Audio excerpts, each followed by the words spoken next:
صبح بیدار ہونے کے بعد روزہ رکھ سکتے ہیں؟ محمد عالم سعودی عرب سے پوچھتے ہیں اگر کوئی بغیر نیت کے سو جائے اور صبح اٹھ کر روزہ رکھ لے تو روزہ ہو جائے گا یا نہیں؟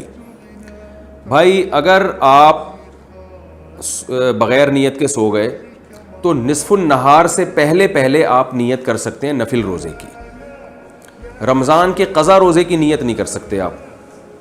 رمضان کے قضا روزے کی نیت آپ کو صبح صادق سے پہلے کرنی پڑے گی، یہ ذہن میں رکھیں۔ اسی طرح آپ نے نظر مانی ہوئی ہے کہ میں پیر کا روزہ رکھوں گا یا رکھوں گی، کسی خاتون نے یا مرد نے منت مانی ہوئی ہے، تو اس میں بھی ضروری ہے کہ صبح صادق سے پہلے نیت کریں۔ باقی جتنے بھی روزے ہیں، جیسے رمضان کا روزہ ہے تو رمضان کا روزہ رمضان ہی میں اگر آپ رکھ رہے ہیں تو نصف النہار سے پہلے نیت کر سکتے ہیں۔ نصف النہار کیا ہوتا ہے میں بتا رہا ہوں، نفل روزہ بھی آپ نصف النہار سے پہلے رکھ سکتے ہیں۔ آپ نے کہا کہ یار صبح مجھے ڈاؤٹ ہے، روزہ رکھوں گا نہیں رکھوں گا، صبح دیکھیں گے ذرا موسم سیٹ ہوا تو نفلی روزہ رکھ لیں گے، رمضان کا دوبارہ رکھنا ہی رکھنا ہے، تو آپ کی آنکھ کھلی تو نصف النہار سے پہلے اگر آپ نے کچھ کھایا پیا نہ ہو تو آپ نیت کر سکتے ہیں۔ نصف النہار کیا ہوتا ہے یہ سمجھیں، صبح صادق کا ٹائم دیکھیں، سحری کا وقت کتنے بجے شروع ہو رہا ہے، اور غروب آفتاب، تو اس کا جو بالکل درمیان کا وقت ہوگا یہ نصف النہار کہلاتا ہے۔ یعنی آدھا روزہ گزرنے سے پہلے آپ نیت روزے کی کر سکتے ہیں، یہ جائز ہے۔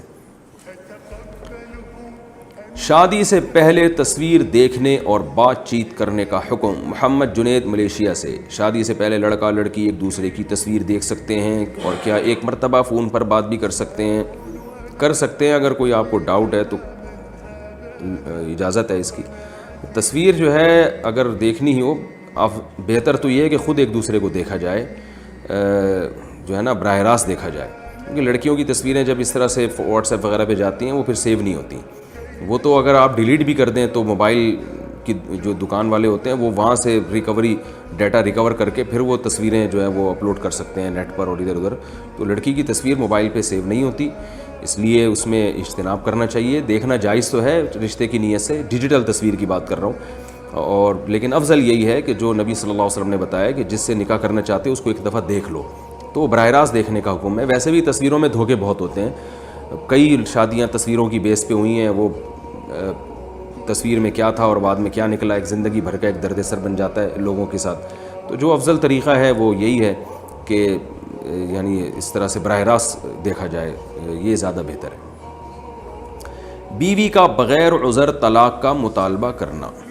عبد الصمد اٹک سے پوچھتے ہیں ایک شخص سے اس کی بیوی بغیر کسی شرعی عذر کے طلاق مانگ رہی ہے جبکہ خاوند اس کے تمام حقوق ادا کرتا ہے، تو ایسی بیوی کے لیے شرعاً کیا حکم ہے؟ نیز کیا فسخ نکاح یا خلا کی صورت میں شوہر حق مہر دینے کا پابند ہوگا؟ نبی صلی اللہ علیہ وسلم نے ایسی عورت کو منافقات میں شمار کیا ہے جو بلا عذر شوہر سے طلاق مانگتی ہیں، اور ایک روایت میں یہاں تک آتا ہے کہ جنت کی خوشبو بھی نہیں پائیں گی۔ تو بلا وجہ شوہر سے طلاق مانگنا یہ کبیرہ گناہ ہے، عورت کے لیے جائز نہیں۔ کوئی معقول ریزن ہو تو ایک الگ بات ہے، اور جب یہ بلا وجہ آپ سے طلاق مانگ رہی ہیں تو آپ یہ پابند کر سکتے ہیں میرا مہر واپس دو تو میں تمہیں طلاق دوں گا۔ اور خلا اسی کو کہتے ہیں کہ عورت کا مطالبہ ہو اور وہ مہر واپس کر کے آپ سے طلاق مانگ رہی ہو، تو اسی کو خلا کہا جاتا ہے۔ یہ جو عدالت میں آج کل خلا چل رہا ہے نا، یک طرفہ ڈگری جاری کی جاتی ہے، یہ خلا نہیں ہے شریعت میں، یہ فسخ نکاح ہے، اور فسخ نکاح کی شرائط بھی اکثر یہاں پائی نہیں جاتی ہیں، تو مہر اس کو پھر وہ دینے کی پابند ہوگی، اور اگر شوہر دے دے مہر اس کو تو اس کی طرف سے گریوی ہو جائے گی، یہ ثواب ہو جائے گا۔ جادو کی کیا حقیقت ہے؟ جادو کی حقیقت کیا ہے اور کیا اس کا علاج ممکن ہے؟ محمد عمر صاحب کراچی سے پوچھتے ہیں۔ بھائی محمد عمر صاحب، جادو کی حقیقت یہ ہے، پہلے میں بتا دوں جادو کی ڈیفینیشن کیا ہے۔ جادو کہتے ہیں کوئی بھی ایسا کام دنیا میں ہو رہا ہے جس کے اسباب مخفی ہیں، جس کی ریزن بالکل سمجھ میں نہیں آ رہی آپ کے۔ دیکھیں یہ پین میرے پاس رکھا ہوا ہے، میں نے ہاتھ چھوڑا یہ پین نیچے گرا، اس کی ریزن سمجھ میں آتی ہے، بھائی جب بھی کوئی چیز چھوڑیں گے تو گریویٹی کی وجہ سے وہ نیچے ہی جائے گی، لیکن اگر یہ چیز نیچے جانے کے بجائے اوپر آنا شروع ہو جائے اور آپ کو کوئی دھاگا بھی نظر نہ آ رہا ہو تو یہ جادو ہے۔ تو اسباب مخفی ہوں، اب یہ جب چیز اوپر جانا شروع ہوگی، میں تو چونکہ جادوگر نہیں ہوں اس لیے اوپر میں ہاتھ سے لے کے جا رہا ہوں، اگر یہ خود بخود جانا شروع ہو جائے تو اس کے اسباب مخفی ہیں، یعنی اس کی کوئی لاجک ہوتی ہے لیکن وہ لاجک سامنے والے کو سمجھ میں نہیں آ رہی ہوتی ہے، جو کر رہا ہوتا ہے اس کو پتہ ہوتا ہے۔ وہ لاجک کیا ہوتی ہے کہ ایسا باریک سا دھاگا لگا ہوا ہے جو پبلک کو نظر نہیں آ رہا، یا اس میں کوئی میگنیٹ لگا ہوا ہے اور اوپر بھی میگنیٹ ہے اور یہاں کوئی ایسا بٹن ہے کہ جب میں وہ بٹن دباتا ہوں اوپر سے پردہ ہٹتا ہے اور میگنیٹ اس کو کھینچنا شروع کر دیتا ہے. وہ ایسی شعبدے بازیاں ہوتی ہیں کہ لاجک ہوتی ہے لیکن وہ سامنے والوں کو نظر نہیں آ رہی ہوتی, تو اس عمل کو جادو کہا جاتا ہے. ٹھیک ہے نا. یاد رکھیں کوئی کام بغیر لاجک کے اس دنیا میں نہیں ہوتا. لاجک کے بغیر, سبب کے بغیر کام کرنے کی قدرت صرف اللہ کو ہے. اللہ وہ ذات ہے جو کچھ کرنے میں اسباب کا محتاج نہیں ہے. آدم علیہ السلام کو مٹی کا پتلا بنایا اور کن بولا ہو جا تو وہ انسان بن گئے, مرد بن گئے. پھر ان کی پسلی سے عورت کو پیدا کر دیا. تو اللہ ہے جو جیسے بغیر باپ کے اللہ نے عیسیٰ علیہ السلام کو پیدا کر دیا, تو اللہ جو بھی کرے گا اس کی ضروری نہیں کوئی لاجک ہو. جیسے اس نے آدم سے اس کائنات کو بنا دیا, پھر اس کو لاجک کے تحت لے آیا, لیکن جب پہلی دفعہ بنایا تھا اس کی کوئی لاجک نہیں تھی, ویسے ہی بس کن کہا ہو جا اور وہ ہو گئی.